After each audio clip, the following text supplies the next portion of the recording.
In this video, I'm going to show you how to do the swipe thing on TikTok. First is to open your TikTok app. Make sure it's downloaded on your phone.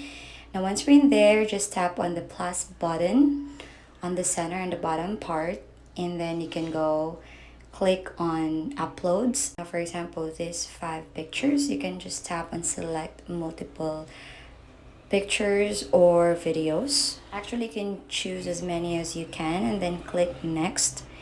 And here you can see this music icon in the upper part. You can just choose whatever music you wish to. And then on the right side icons in there, you can choose here for writing on a text or adding a sticker or putting some backgrounds or filters on your pictures. You can do that by just tapping on the icons on the right side. Once you're done, just tap next and then tap post to be successful. That's it. That's how you do the swipe thing on TikTok. If you find this helpful, don't forget to like and subscribe for more updates.